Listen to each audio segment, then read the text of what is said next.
حبیب سلام علیکہ یا رسول سلام علیکہ یا حبیب سلام علیکہ صلوات اللہ علیکہ.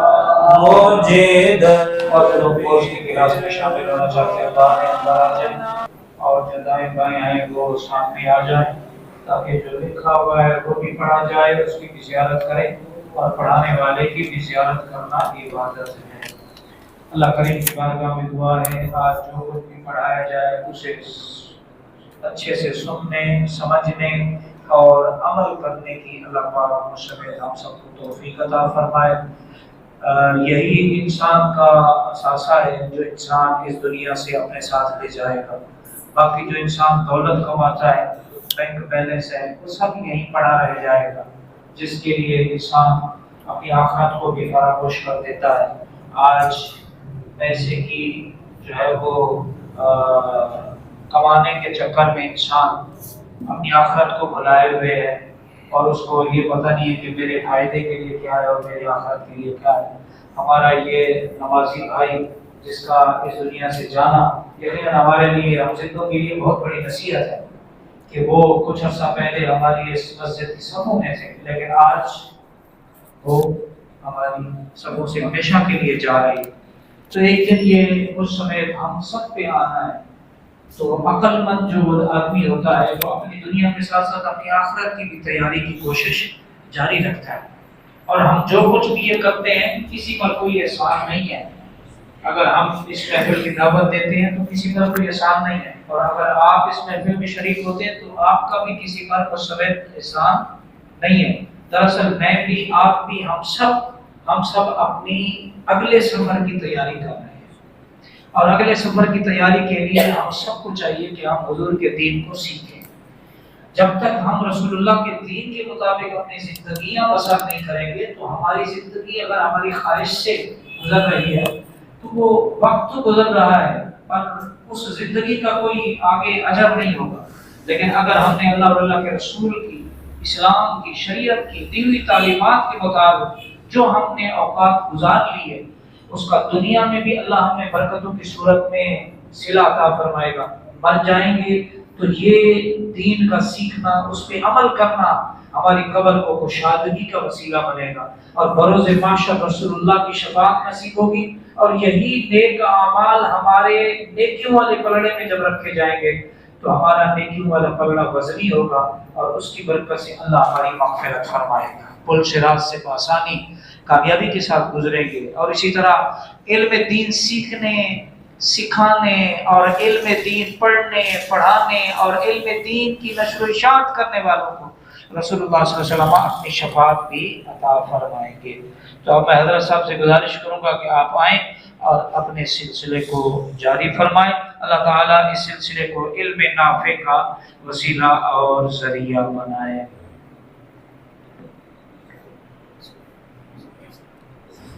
الحمدللہ الذي خلق الإنسان. الحمدللہ الذي جعل القرآن هدى وشفاء ودواء لكل داء. وعلى آله وصحبه والصلاة والسلام على خاتم النبيين وعلى آله وصحبه أجمعين. استغفر الله الذي لا إله إلا هو الحي القيوم وأتوب إليه. تمام ہی حاضرین محتشم، ملائکہ صالحین، ارواح طیبات، السلام علیکم ورحمۃ اللہ وبرکاتہ. اللہ کریم کا احسان اور فضل کہ اس نے زندگی کے یہ خوبصورت لمحات دیے کہ جن میں ہم دین کو سیکھنے کے لیے جمع ہیں. یاد رکھیں قبلہ امام صاحب فرما رہے تھے کہ ایک ساتھی ہمارے درمیان سے چلے گئے تو ہم نے آخرت میں ضرور ملنا ہے. مسلمان کو اسی بات سے قرار آ جاتا ہے کہ چاہے میرے دوست احباب یہاں دنیا میں میرے ساتھ سے بھی چلے گئے لیکن آخرت کا وہ میدان ہوگا جہاں ہم سب ضرور مل کر رہیں گے اور پھر جنت میں بھی ملیں گے، جس سے چاہیں گے ملیں گے. تو ہم نے ملنا تو ضرور ہے انشاءاللہ. لیکن دنیا میں بھی جو شخص فوت ہو جائے اس کے ساتھ احسان کا معاملہ کرنا چاہیے۔ وہ کیا ہے؟ جسے ہم تعزیت کہتے ہیں نا، تعزیت صرف یہ نہیں ہے کہ ہم جائیں جا کے کہیں بڑا افسوس ہوا، انتقال ہو گیا بڑا افسوس ہوا۔ ہم تو تعزیت یہی سمجھتے ہیں نا، یہی ہے کہ ہم جا کے بس اتنا کہتے ہیں کہ تعزیت، میری آپ تعزیت قبول کریں، میرے کو بڑا افسوس ہوا۔ کیونکہ تعزیت کا اصل جو معنی تھا وہ یہ ہے کہ جو جس کا انتقال ہوا ہے اس کی جو کفن دفن کے معاملات ہیں ان میں ان کا اہتمام کیا جائے، خود آگے بڑھ کے اس کا اہتمام کر لیں، اس کے غسل کا اہتمام کریں، اس کے تدفین کا اہتمام کریں، جنازے کا اہتمام کریں۔ اور اس کے بعد اگر وہ اپنے پیچھے بچے چھوڑ گیا ہے تو کچھ محلے والے مل کر، اصل تعزیت یہ ہے کہ محلے والے مل کر بچوں کو، اگر وہ نابالغ بچے ہیں تو ان کی کفالت کا اہتمام کریں، ان کی اگر رہائش کا مسئلہ تھا تو رہائش کا اہتمام کریں۔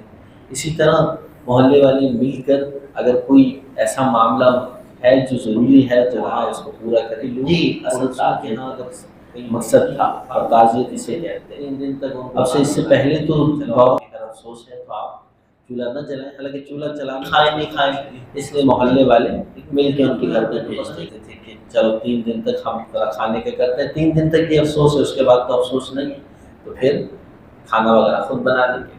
لیکن اب زمانہ ایسا ہے کہ جس کے گھر انتقال ہوتا ہے وہ بیچارہ پریشان ہو جاتا ہے۔ کیوں؟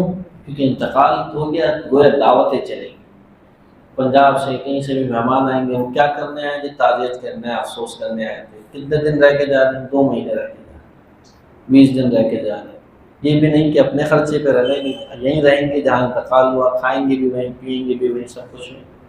اسی طرح جو حاضرین جو جنازے میں شریک ہوئے، یہ جو تدفین پہ شریک ہوئے، وہ بھی مطالبہ ان کا ہوتا ہے کہ واپسی آئیں تو چکن بریانی چاہیے، اس سے کم میں تو ظاہر ہے۔ استغفر اللہ۔ یاد رکھیں یہ جو کھانا ہے یہ ذرا ذہن کو کمزور کرتا ہے، تو طلباء کو تو ویسے ہی منع کیا جاتا ہے کہ وہ یہ جو تدفین کے بعد جو کھانا ہے اس کو نہ کھائیں، اس لیے کہ یہ جو کھانا ہے یہ تو ہم لوگوں کے لیے جو وہاں اگر چلو بہت دور سے پنجاب وغیرہ سے آئے ہیں تو ان کے لیے تھا، یا پھر وہاں جو گھر والے جو غم میں تھے تو محلے والوں کو چاہیے تھا کہ ان کے لیے اہتمام کریں۔ یہ نہیں ہے کہ محلے کے لوگ مل کے وہاں پہنچے کہ آج تو کھانا لازمی، آپ نے استغفر اللہ کھانا نہیں کیا، تو یہ ان چیزوں کو بھی نہیں۔ اصال ثواب کے مطابق تیجا 40واں 10واں اصال ثواب ہے، اصال ثواب کرنا چاہیے، اس کی اپنی برکات ہے، اس کی اپنی رحمت ہے۔ جیسا کہ قبر والوں کو اصال ثواب کر دے تو اس بندے کو اتنا ثواب ملتا ہے جتنا ان سارے قبر والوں کو ملتا ہے۔ اللہ اکبر۔ آقا علیہ الصلوۃ والسلام نے فرمایا، سیدنا ابو بکر صدیق رضی اللہ عنہ خلیفہ اول بلا فصل فوت ہو گئے یا دونوں میں سے کوئی ایک فوت ہو گیا ہو، اور وہ ان کے لیے ان کی قبر کی زیارت کو جائے اور وہاں یاسین پڑھے تو اللہ کریم اس کی بخشش فرمائے۔ اللہ اکبر۔ آقا علیہ الصلوۃ والسلام نے خود، حدیث مبارکہ بخاری شریف کے اندر موجود ہے، حضور علیہ الصلوۃ والسلام نے خود دیکھا 2 قبر والوں کو عذاب ہو رہا، حضور نے صحابہ کو کہا ٹہنی لے کے آؤ، حضور نے ٹہنی توڑی اور قبر کو گاڑ دی، دونوں قبروں پر۔ صحابہ نے پوچھا لما فعلت یا رسول اللہ، یا رسول اللہ صلی اللہ علیہ وسلم آپ نے یہ عمل کس لیے کیا، ہمیں بھی بتائیں، ہم بھی یہ عمل کیا کریں۔ تو حضور علیہ الصلوۃ والسلام نے فرمایا اس لیے کہ جب تک یہ تر رہے گی تو قبر میں عذاب میں تخفیف ہوتی رہے گی، یعنی جو چیزیں تسبیح کرتی ہیں وہ جب تسبیح کریں گی تو عذاب میں تخفیف ہوتی رہتی ہے مردے پر۔ اسی لیے ہم پتیاں وغیرہ بھی ڈالتے ہیں، کیونکہ جو خشک لکڑی وغیرہ ہوتی ہے وہ بھی ہر شے اللہ کی تسبیح کرتی ہے، لیکن اس کی تسبیح کی برکات اس تک رہتے ہیں، لیکن جو تر ہوتی ہے وہ تسبیح اتنی کرتی ہے کہ اس کی برکات اس کو بھی ملتی ہیں، اور کسی قبر پہ لگا دی جائے تو قبر والے کو بھی اس کی برکات مل جاتی ہے۔ اور اسی لیے اس سے ثابت ہو گیا کہ قبر کے اوپر کوئی ٹہنی لگا دینا، کوئی پودا لگا دینا یہ بھی ٹھیک ہے کہ وہ تر رہے گا، اور پتیاں پھینک دینا یہ بھی ٹھیک ہے، اور حدیث مبارکہ سے اس کا ثبوت مل گیا۔ بہرحال اللہ کریم ہم سب کا حشر اچھا فرمائے۔ ہم آج ہمارے ابراہیم بھائی ذرا مصروف ہیں اور میری بات بھی تو موجود نہیں ہے، تو کچھ ہم عقائد کے بارے میں پڑھ رہے تھے، اللہ کریم کے بارے میں عقیدہ کیسا ہونا چاہیے، اللہ کے بارے میں عقیدہ کیسا ہونا چاہیے۔ اللہ جو ہمارا رب ہے یہ یاد رکھیں کہ ہم اس کو سن نہیں سکتے، ہم اس کو دیکھ نہیں سکتے، جب اور چھو بھی نہیں سکتے، جب چھو نہیں سکتے، دیکھ نہیں سکتے اور محسوس بھی نہیں کر سکتے، سن بھی نہیں سکتے اس کو، تو پھر مانے کیسے؟ تو اسی لیے اللہ نے پیغمبر بھیجے کہ دیکھو انہیں اور مانو مجھے۔ حضور گویا کہ یوں کہتے کہ دیکھو مجھے اور مانو اللہ کو۔ تو آقا علیہ الصلوۃ والسلام کو دیکھا جائے، حضور جیسے کرتے ہیں ان اعمال کو دیکھا جائے۔ اللہ جسم سے پاک ہے، یہ ہم بات سن چکے ہیں۔ اللہ کا جسم اگر کہا جائے تو اللہ کا جسم نہیں، اللہ جسم سے پاک ہے، وہ موجود ہے جیسی اس کی شان ہے۔ بعض لوگ یہ سمجھتے ہیں کہ اللہ عرش کے اوپر ہے یا اللہ عرش کے اوپر بیٹھا ہوا ہے، معاذ اللہ کچھ لوگ بھی سمجھتے ہیں۔ بعض تو ایسے بھی ہیں جو بندیوں نے لکھا کہ انہوں نے معاذ اللہ یہ لکھ دیا کہ ذات کرسی میں جو کرسی آئی نا، انہوں نے کہا اللہ کی باقاعدہ ایک کرسی ہے اور وہ اس پہ بیٹھتا ہے، اور جب یہ جو بارش کے وقت جو کڑک ہوتی ہے تو اس کی کرسی ہلتی ہے معاذ اللہ، تو اس سے کڑک ہوتی ہے۔ جبکہ سورہ رعد میں موجود ہے کہ یہ تو بادلوں پہ کوڑا لگتا ہے، فرشتہ مارتا ہے جس سے یہ کڑک پیدا ہوتی ہے۔ تو یہ عقائد سیکھنا بہت ضروری ہے اللہ کے بارے میں، اس لیے کہ اللہ کے بارے میں کوئی اگر ایسی بات کہہ دی جو اس کی شان کے لائق نہیں ہے تو پھر بندہ کفر تک چلا جاتا ہے۔ جیسا کہ مشہور واقعہ پوچھتا ہے کہ تم نے کیا کام کیا، تم نے کیا کام کیا، جائزہ لیا ہے۔ بتا دیتا ہوں کہ شیطان شخص نے بتایا میں نے سمندر کی لڑائی کرا دی، اور سب سے ایک نے بتایا کہ میں نے دو لوگوں کو چغل خوری کرا کے ان کو لڑوا دیا، شیطان نے بڑی شاباش دی۔ کسی نے کچھ بتایا، کسی نے کچھ۔ ایک شخص نے بتایا کہ میں نے ایک بچے کو مدرسے جا رہا تھا، اس کو میں نے مدرسے سے اس کو ہٹا دیا، میں نے اس کو کھیل میں لگا دیا، شیطان اٹھا اور اس کو گلے لگا دیا۔ اب باقی شیاطین غصے میں آ گئے، ہم نے اتنا بڑا بڑا کام کیا، بم پھٹوائے، لوگوں کی میاں بیوی کی طلاق کروا دی، اس نے بچے کو ہٹایا کہ اس کو اتنے شاباشی دے رہا ہے۔ تو لوگ جب شیاطین نے بہت اصرار کیا تو اس نے کہا دیکھو اس کو علم آ جاتا ہے، کچھ دن دنیا بنائی اور پھر کچھ ایک دن اس نے آرام کیا۔ اسی لیے یہودی اتوار کے دن آرام کرتے ہیں، اس لیے کہ وہ کہتے ہیں کہ اللہ نے ایک دن آرام کیا تھا، ہم ایک دن آرام کریں۔ تو جی تو عیسائیوں کو اور یہودیوں کے کانسیپٹ ہے۔ مسجد کے باہر عقیدہ باقی شیاطین کو یہ کھڑا ہوتے ہیں، اور مسجد کے باہر اس نے انتظار کرنے لگا، ایک بہت عبادت گزار شخص آیا، رات کا وقت تھا، عبادت بہت کرتا تھا، ساری رات تہجد۔ تو مسجد کی طرف آ رہا، اس نے سوئی دکھائی، اس نے کہا مجھے بتاؤ سوئی کا ناکہ دکھا ہے آپ نے جس میں دھاگا ڈالتے ہیں؟ اس نے کہا مجھے بتاؤ اس دھاگے کے اس سوئی کے ناکے سے اللہ دنیا کو گزار سکتا ہے؟ شیطان نے، وہ جو عبادت گزار شخص تھا، اس نے کہا ایسی بات آیت الکرسی میں بھی کرسی کا لفظ ہے، اس سے باقاعدہ کی کرسی مراد نہیں ہے، بلکہ اس سے مراد ہے اللہ کی سلطنت اور قدرت۔ وسع کرسیہ السماوات والارض، اس کی سلطنت اور قدرت تو زمین اور آسمان پر چھائی ہوئی ہے، کرسی نہیں، بلکہ اس کی کرسی سے مراد اس کی سلطنت۔ جیسے بادشاہ کے لیے ہم کہہ دیتے ہیں، مثال دے رہا ہوں، بادشاہ کے لیے ہم کہہ دیتے ہیں بھائی اس کی پہنچ بہت دور کی ہے۔ کیا مطلب ہے؟ بہت دور دور تک پہنچ جاتا ہے؟ نہیں، مراد کیا ہوتی ہے کہ بھائی اس کو بہت، یعنی اس کو بہت بڑی سلطنت ہے اس کی، یہ مراد ہوتا ہے۔ یا ہم بادشاہ کے لیے کہہ دیتے ہیں بھائی اس کی بڑی مضبوط کرسی ہے، کسی وزیر اعظم کے لیے کہہ دیتے ہیں بڑی مضبوط کرسی ہے، کسی وزیر کے لیے کہہ دیتے ہیں۔ کیا مطلب ہے کہ وہ کرسی بہت مضبوط سی ہے، یا کرسی کے لیے لوگ لڑ رہے ہوتے ہیں؟ کیا مطلب واقعہ تھا کرسی کے لیے لڑ رہے ہوتے ہیں؟ نہیں، کیا مراد ہوتا ہے کہ وہ ایک سلطنت کے لیے یا ایک علاقے میں حکومت کے لیے آپس میں الیکشن کر رہے ہیں، ایسے ہی ہوتا ہے۔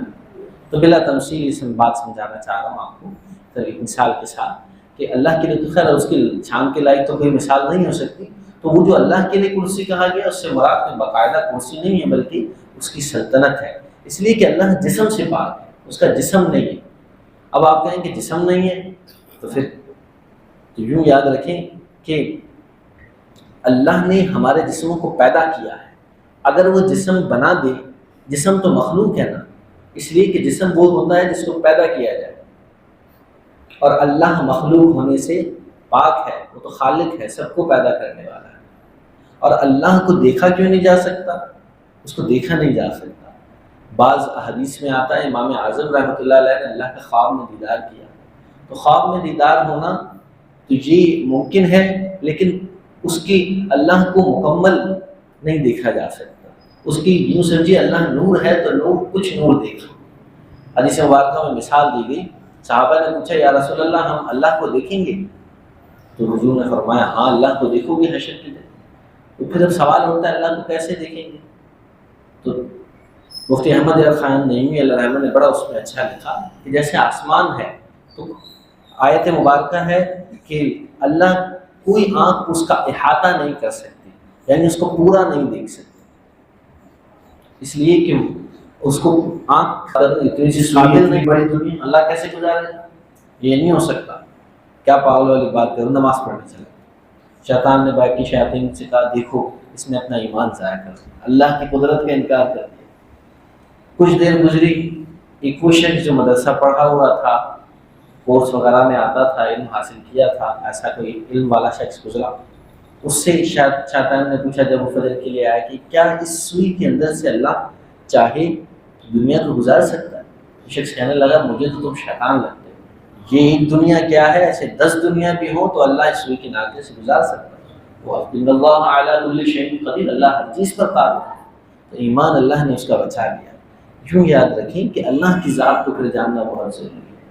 یہ جو کہا جاتا ہے کہ کرسی، تو کرسی سے مراد کوئی باقاعدہ کرسی نہیں ہے، ایسا نہیں ہے کہ اللہ آرام فرما رہی ہے، تو یہودیوں کا عقیدہ ہے کہ اللہ آرام فرما رہی ہے۔ یہودیوں کا عقیدہ یہ ہے کہ اللہ کریم وہ اللہ معاذ اللہ سب سے بڑا ہے، وہ کوئی چیز اس کا احاطہ نہیں کر سکتی۔ جیسے دیکھیں کرسی جو ہے اس نے میرا احاطہ کیا ہوا، یعنی کرسی مجھ سے بڑی ہے اور میں کرسی سے چھوٹا ہوں، تو کرسی نے میرا احاطہ کیا۔ کپڑوں نے میرا احاطہ کیا اس لیے کہ کپڑے میرے سائز سے بڑے ہیں تو مجھے آ گئے، بات سمجھیں؟ تو کوئی چیز اللہ سے بڑی ہے ہی نہیں، تو وہ اللہ کو احاطہ تو نہیں کر سکتی۔ اللہ ہر شے تو آپ بعد میں دیکھتے ہیں کہ پہلے آپ اس پہ اللہ کا نور دیکھتے ہیں۔ آپ کوئی پھل بھی دیکھ رہے ہیں تو آپ اس پھل کو تو بعد میں دیکھ رہے ہیں، پہلے آپ اس اللہ کا نور دیکھتے ہیں۔ اسی سے بعض لوگوں نے کہا کہ ہر شے میں اس کا جلوہ نظر آتا ہے۔ کیوں نظر آتا ہے؟ اس لیے کہ اسی کا نور ہر شے میں چمکتا ہے۔ تو یوں یاد رکھیں کہ اللہ کو حشر میں بھی جب ہم جنت میں بھی دیکھیں گے تو جنت میں بھی جیسے آسمان کو ہم دیکھتے ہیں، تو آسمان کو اب یہاں سے دیکھیں اگر باہر جا کے تو کیا پورے آسمان کو اکٹھا دیکھ لیتے ہیں؟ نہیں، ایک طرف دیکھ پاتے ہیں، باقی بہت بڑا آسمان ہے۔ یہاں دیکھنے والا بھی یہی کہے گا میں نے آسمان کو دیکھا، وہ یورپ میں بیٹھ کے دیکھنے والا بھی یہی کہے گا میں نے آسمان کو دیکھا، وہاں مکہ میں بیٹھ کے دیکھنے والا بھی یہی کہے گا میں نے آسمان کو دیکھا، اور سب بات بھی سچی کہہ رہے ہیں، سب نے آسمان ہی کو دیکھا۔ اس لیے آپ پورا کسی نے نہیں دیکھا، یہ نہیں ہو سکتا کہ سارے اکٹھا، یہ اللہ نے اسی لیے بنایا کہ اس کی قدرت کو ظاہر کر دیں کہ مخلوق کا یہ عالم ہے تو خالق کا عالم کیا ہو۔ تو یہ یاد رکھیں کہ اللہ ہر شے کو پیدا کرنے والا ہے، سورج ہو، چاند ہو، ہر شے اللہ نے پیدا کی۔ اولیاء اللہ کو بھی اللہ نے پیدا کیا، تمام انبیاء اور رسول کو بھی اللہ نے پیدا کیا۔ کوئی ولی اللہ جیسا نہیں ہو سکتا، یہ ہمارا بنیادی عقیدہ ہے۔ کوئی نبی اللہ جیسا نہیں ہو سکتا، کوئی ولی اللہ جیسا نہیں ہو سکتا۔ ہاں ولی کے اندر کوئی صفت اللہ جیسی بھی نہیں ہو سکتی، یعنی اللہ رحمان ہے تو بالکل ویسا ہی رحمان ولی نہیں ہو سکتا۔ اللہ رحمان ہے تو کیسا رحمان ہے؟ وہ بغیر کسی کی عطا کے رحمان ہے، وہ رحمت فرماتا ہے، اس کو رحمت کسی نے دی نہیں ہے، اس کے دل میں کسی نے رحمت ڈالی نہیں ہے، اس لیے کہ وہ تو ان سب دل وغیرہ جیسی چیزوں سے پاک ہے، اور وہ خالق ہے، ہر چیز کو پیدا کرنے والا ہے۔ بندے کو، ولی کو جو وہ رحمت کرتا ہے، اللہ کا ولی، وہ رحمت کس وجہ سے کرتا ہے؟ وہ اللہ جیسی رحمت نہیں کر سکتا، اس لیے کہ اس بندے کے اندر جو رحمت آئی وہ اللہ کی دی ہوئی ہے، وہ گویا کہ عطائی ہے۔ تو ہمارا یہ بنیادی عقیدہ ہے کہ کوئی ولی اللہ جیسا نہیں ہو سکتا۔ ہاں اللہ جیسا نہیں ہو سکتا، لیکن اللہ والی صفات ولی کے اندر آ سکتی ہیں۔ اللہ والی صفات کیا ہوتی ہیں؟ اللہ بہت بخشنے والا ہے، اللہ بہت مہربان ہے، بڑا بانٹنے والا ہے۔ تو ولی کی بارگاہ میں بھی اللہ کی صفت کا مظہر آپ دیکھیں گے کہ ولی بھی بہت بانٹنے والا ہو، لیکن ایک فرق کے ساتھ۔ وہ فرق کیا ہے؟ اللہ بانٹنے والا ہے کسی کی عطا کے بغیر، سارا مال اس کا ہے، سب کچھ اس کا ہے، کسی نے اس کو دیا نہیں ہے۔ لیکن ولی میں فرق یہ ہے کہ ولی کو کسی نے دیا ہے، وہ کس نے دیا ہے؟ اللہ نے دیا ہے۔ ولی بانٹ رہا ہے تو اللہ کی توفیق سے بانٹ رہا ہے۔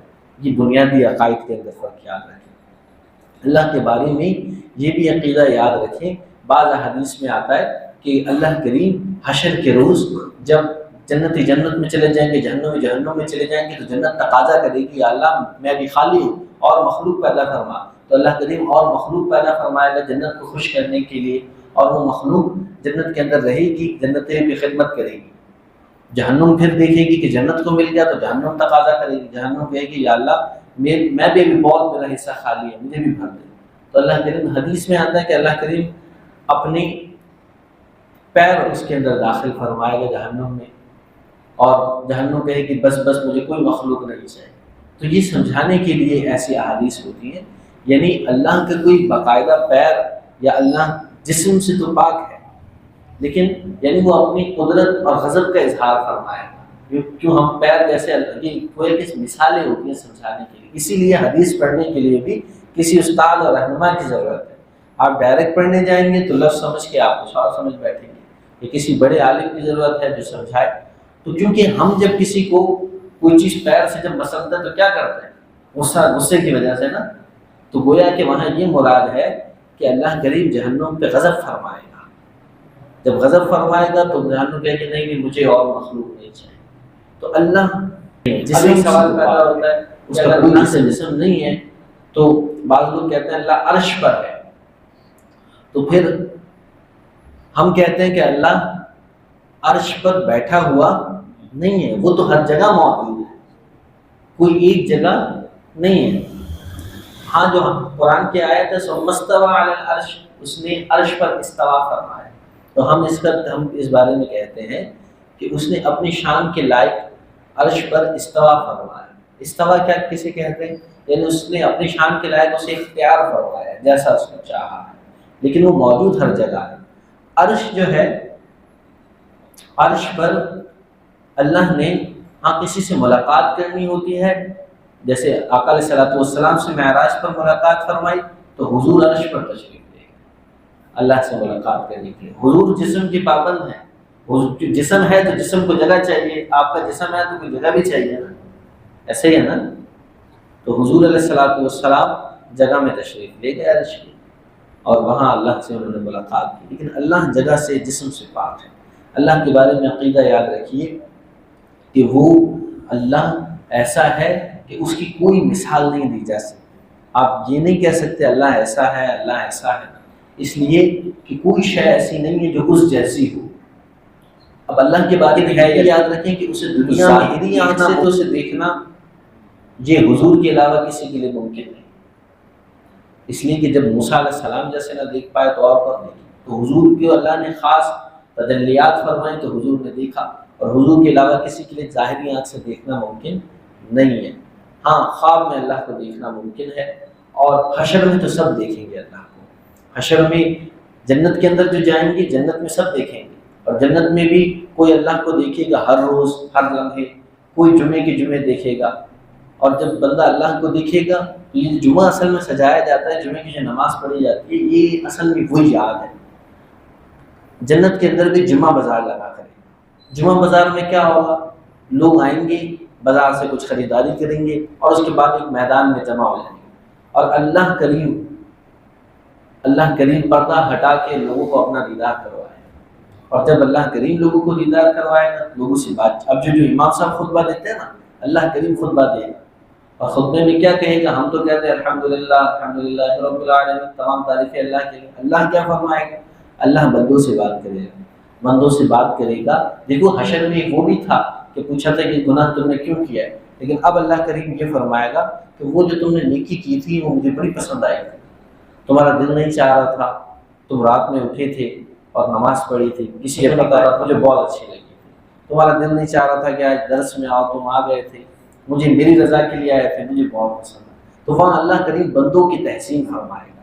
جیسے سوچیے ساری دنیا کے آدم علیہ السلام سے لے کے قیامت تک کے لوگ سارے موجود ہیں، اور اللہ ان کے درمیان تحسین فرما رہا ہے۔ یہاں اگر کسی ایک شخص کو نام لے کے بڑی اس کو عزت دے دی جائے تو کتنا چوڑا ہو جائے گا، کتنا سینہ اس کا بلند ہو۔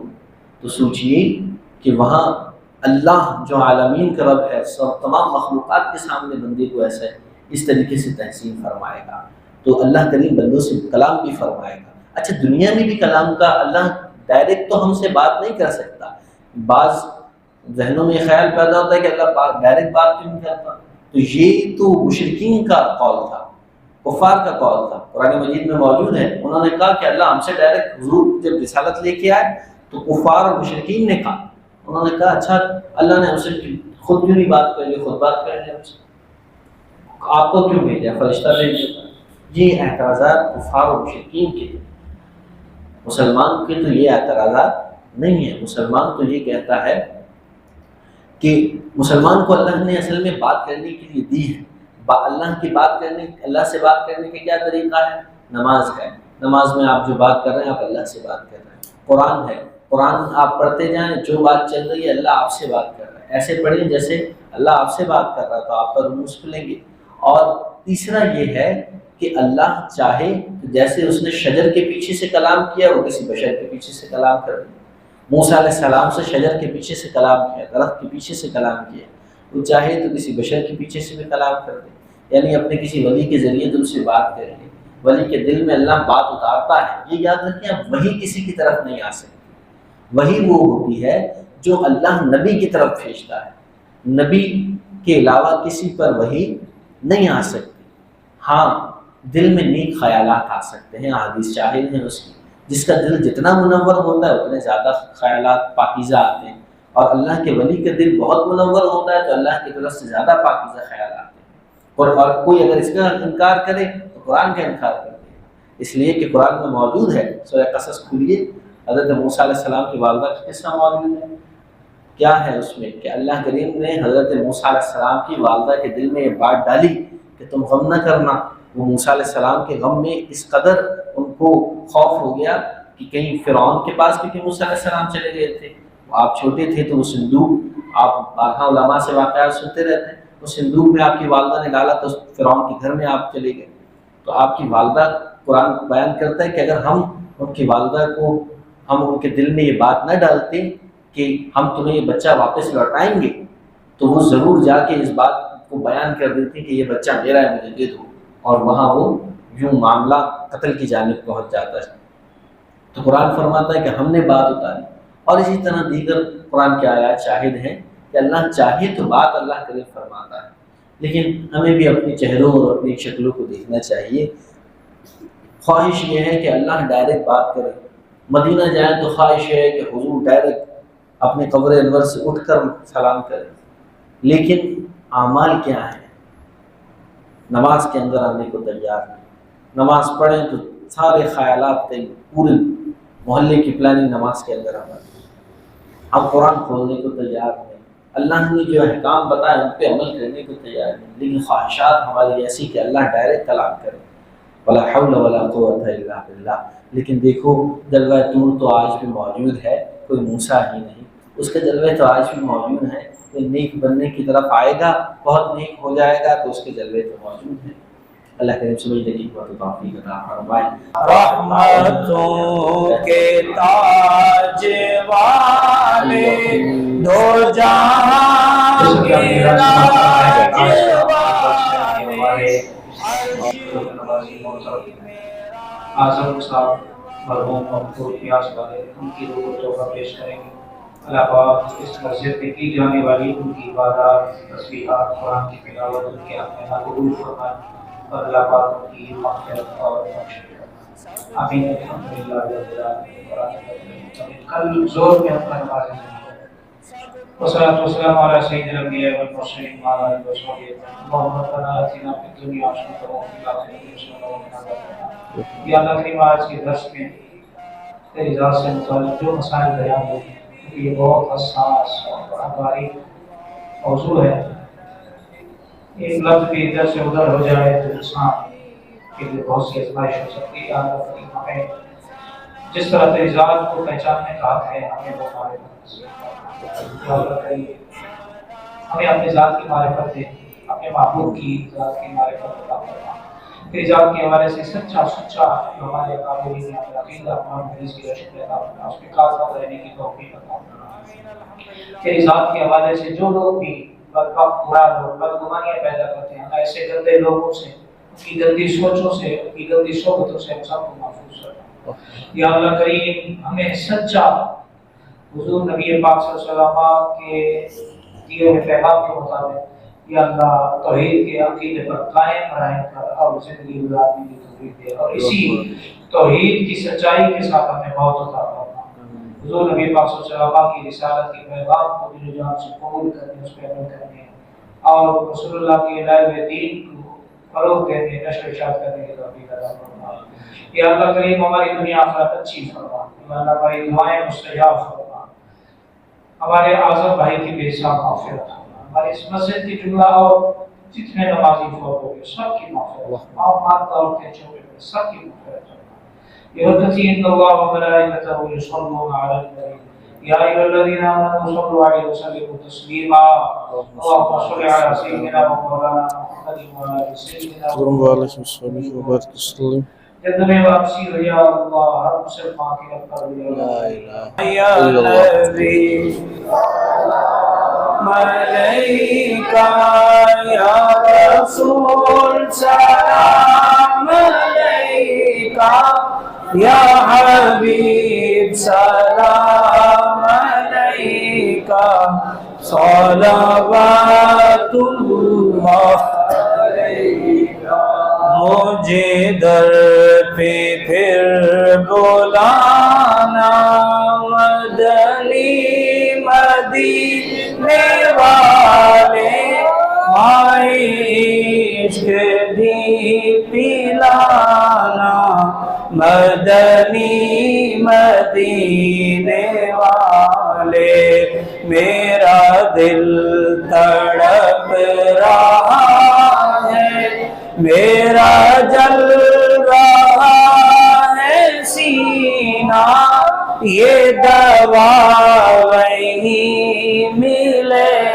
گی ہمیں لے چلو مدینہ یا حبیبی یا رسول اللہ یا نبی سلام علیکہ یا رسول سلام علیکہ یا حبیب سلام علیکہ صلوات اللہ